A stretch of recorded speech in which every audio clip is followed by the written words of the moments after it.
আসসালামু আলাইকুম ওয়া রাহমাতুল্লাহি ওয়া বারাকাতুহু। ইন্নাল হামদালিল্লাহ ওয়াসসালাতু ওয়াসসালামু আলা রাসূলিল্লাহ ওয়া আলা আলিহি ওয়া আসহাবিহি আজমাইন। قال الله عز وجل في القرآن العظيم أعوذ بالله من الشيطان الرجيم بسم الله الرحمن الرحيم يا أيها الذين آمنوا اتقوا الله وقولوا قولا سديدا يصلح لكم أعمالكم ويغفر لكم ذنوبكم ومن يطع الله ورسوله فقد فاز فوزا عظيما صدق الله المولانا العظيم وصدق رسوله النبي الكريم। সুপ্রিয় দর্শক মণ্ডলী, কাছে দূরে, দেশে এবং দেশের বাইরে যে অবস্থান থেকে চোখ রেখেছেন নিউজ 24-এর পর্দায় আপনাদের প্রিয় অনুষ্ঠান ইসলাম আমরাকে দেখার জন্য আল্লাহ পাকের শুকরিয়া আদায় করে আপনাদেরকে ধন্যবাদ জানিয়ে আজকের সুন্দর আয়োজন আমরা শুরু করতে যাচ্ছি। আল্লাহ রাব্বে করিম পবিত্র কোরআন হাকিমে উক্ত আয়াতে আমাদেরকে হুকুম করেছেন, হে ইমানদারগণ, মুত্তাকি হও।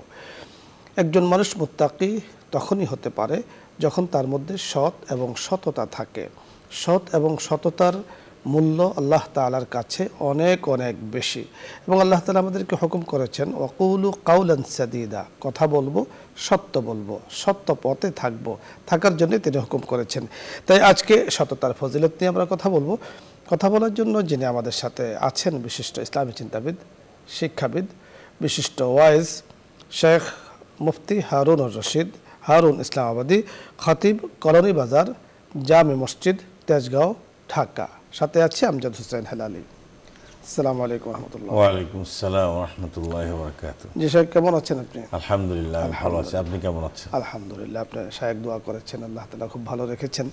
আজকে আপনার কাছে আমরা যে বিষয় জানবো যে সততার ফজিলত।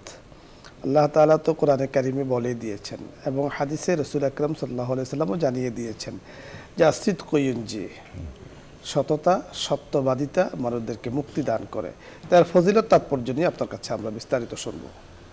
আলহামদুলিল্লাহ, অত্যন্ত সুন্দর একটি বিষয়। আসলে সৎ এবং সততা যে তাৎপর্য, এটি কোরআন হাদিসের বহুবিধভাবে আলোচনা হয়েছে, যেটি আপনি যে আয়াতে কারিমে তেলাওয়াত করলেন, ইয়া আইয়ুহাল্লাযীনা আমানুত্তাকুল্লাহ ওয়া কুলু কওলান সাদীদা, ডাইরেক্টলি আল্লাহ তাআলা নির্দেশ করেছেন তোমরা আল্লাহকে ভয় করো, তাকওয়া অর্জন করো, মুত্তাকিন হও, পাশাপাশি ওয়া কুলু কওলান সাদীদা।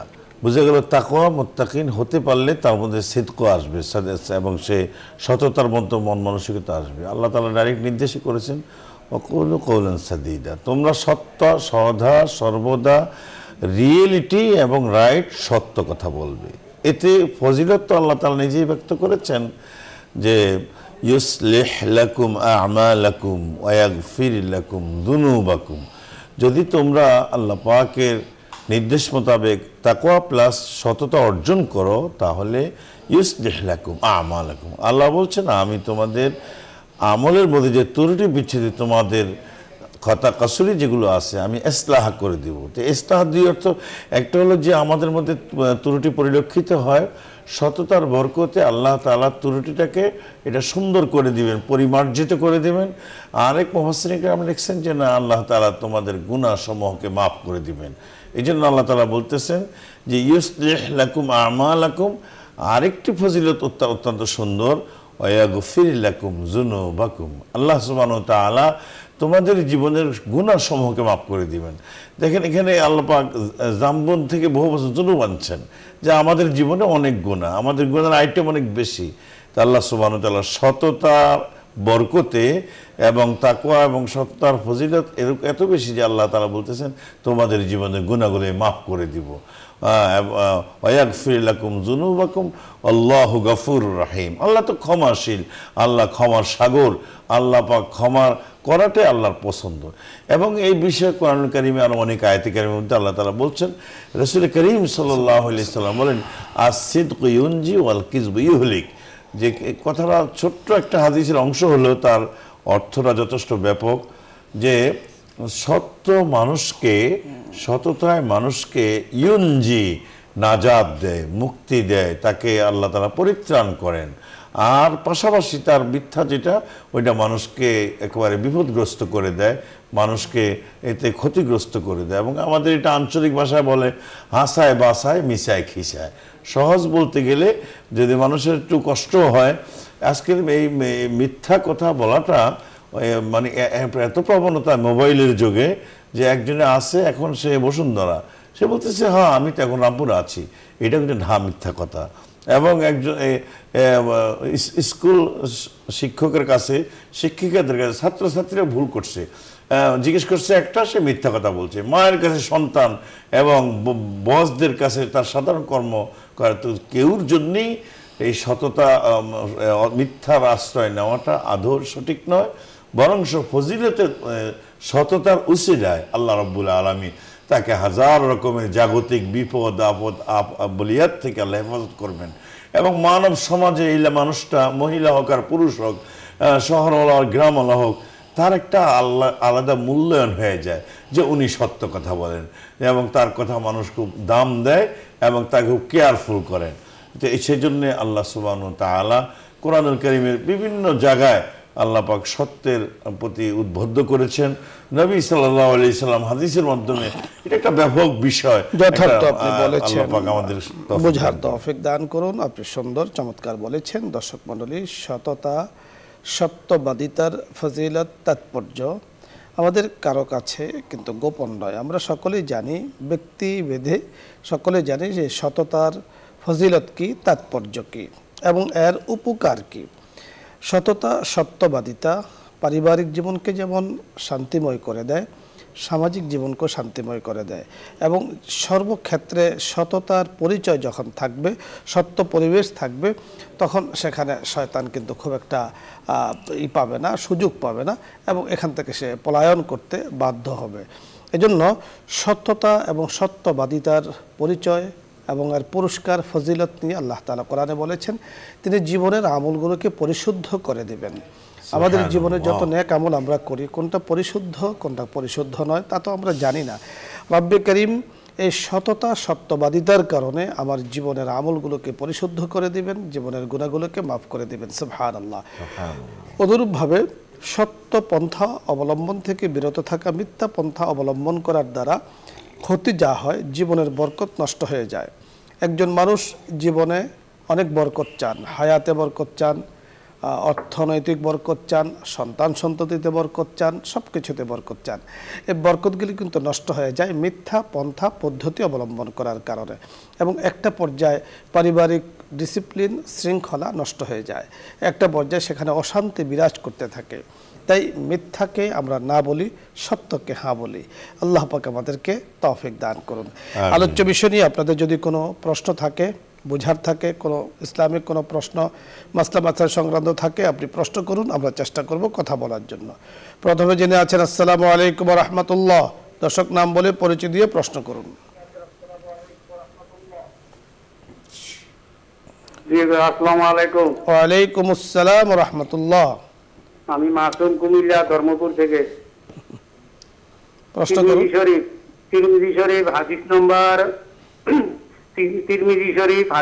502। নবী মুহাম্মদ সাল্লাল্লাহু আলাইহি ওয়াসাল্লাম বলেছেন, যদি যখন কোনো বান্দা আল্লাহর দিকে দুটি হাত উঠান, আল্লাহ তাকে খালি হাতে ফিরিয়ে দেন না। তিরমিজি শরীফ হাদিস নম্বর 502। এর মানে কি? হ্যাঁ, ধন্যবাদ, আমরা বুঝতে পেরেছি। অত্যন্ত সুন্দর একটি হাদিসের কথা আপনি বলেছেন, আপনি বুঝতে পেরেছেন। অবশ্যই। আসলে মানে আল্লাহ পাক সুবহানাহু ওয়া তাআলা বান্দা যখন দোয়া করেন, হাত উঠান, আল্লাহ ফিরিয়ে দেন না, কথা সম্পূর্ণ ঠিক আছে। কিন্তু কখনো কখনো দেখা যায় বান্দা স্বাভাবিকভাবে যে আমি আল্লাহর কাছে এটা চাইলাম, আল্লাহ এটা দিল না। আসলে দোয়া আল্লাহ তাআলা সবই কবুল করেন, কিন্তু কোনোটা কবুল করবে এহ জগতে, কোনোটা করবে পর জগতে। তো অনেক মানুষ ধৈর্য হারা হয়ে তখন বলে যে কই কত দোয়া করছি, কোনো তো কবুল হয় না। এটা বলা উচিত নয়। অর্থাৎ যে দোয়া ইখলাসের সাথে, বিনয়ের সাথে আল্লাহ পাককে সন্তুষ্টি করার জন্য হালাল পদ্ধতি পন্থা অবলম্বন করে করা হয়, সে দোয়াকে আল্লাহ তাআলা ফিরিয়ে দেন না। সেইভাবে দোয়ার কথা আল্লাহ তাআলা বলেছেন, এবং তাই তিরমিজি শরীফের যে হাদিসের কথা আপনি বলেছেন, এর মধ্যে বিশদ আলোচনা এসেছে। আশা করছি বুঝতে পেরেছেন। পরবর্তী দর্শক, আসসালামু আলাইকুম ওয়া রাহমাতুল্লাহ।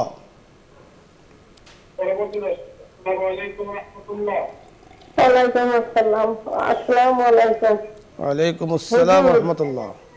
হুজুর, আমি 5 ওয়াক্ত নামাজে আমি একটা প্রশ্ন, 5 ওয়াক্ত নামাজের কোন কোন নামাজের পর নফল নামাজ পড়তে হয়? আমি জানি আসরের পর বলে পড়তে না, এসার দেখতে পর এর লিগে আমি ফেরাই নফল নামাজ জি আমরা পড়তে বুঝতে চাই, পেরেছি, কিন্তু আপনি শুনতে থাকুন। আমরা অত্যন্ত গুরুত্বপূর্ণ একটি বিষয় আপনি জানতে চেয়েছেন। নফল নামাজ পড়া অত্যন্ত ভালো একটি কাজ, তবে 5 ওয়াক্ত নামাজের মধ্যে ফজর এবং আসর এই দুই নামাজের মধ্যে বলা হয়েছে ফজরের নামাজ পড়ার পরে, আসরের নামাজ পড়ার পরে মাগরিব পর্যন্ত আর কোনো নফল নাই। মোহতারামের কাছে এ সম্পর্কে শুনুন। জি আলহামদুলিল্লাহ, একটা সুন্দর গুরুত্বপূর্ণ প্রশ্ন। এমনিতে এই দুইটা টাইম অন্যদের মধ্যে ইখতিলাফ, কিন্তু আমাদের হানফি মাযহাব অনুযায়ী বাদ আসর, যিনি আজকে আসর পড়ে ফেলছেন মাগরিবের পূর্বে আর কোনো নামাজ সেখানে পড়বে না, সেটা নফল হোক সুন্নত হোক, যেটা সূত্র হবে ইল্লাল জানাজা বা ইল্লা আসরা ইয়াউমিহি। এমনিভাবে ফজর নামাজ যিনি পড়ে ফেলছেন সূর্য ওঠার আগ পর্যন্ত যে সময়টা আছে, এই সময়টা তিনি কোনো নামাজ পড়বেন না। তবে হ্যাঁ, যদি কেউ মানে আজকে এখনো ফজর পড়তে পারেন এই টাইম এসে পড়তে পারবে। হ্যাঁ সুন্দর আপনি বলেছেন, অর্থাৎ কাজা পড়া যাবে কিন্তু নফল পড়া যাবে না। আপনি নফল অন্যান্য ইবাদত করবেন, তেলাওয়াত করবেন, জিকির আজকার করবেন, কোনো সমস্যা নেই। পরবর্তী দর্শক, আসসালামু আলাইকুম ওয়া রাহমাতুল্লাহ। হ্যালো, আসসালামু আলাইকুম। ওয়ালাইকুম আসসালাম। আমরা একটা প্রশ্ন করতে চাচ্ছি যে বাথরুমে কি উযু করা যাবে? হ্যাঁ অবশ্যই অবশ্যই। বাথরুম বলতে যেটাকে ওয়াশরুম বলা হয়, গোসলখানা বলা হয়, হাম্মামখানা বলা হয়, সেখানে বড় সড়ো ব্যবস্থা থাকে, সেখানে উজু করতে তো মোহতারাম কোনো সমস্যা নেই।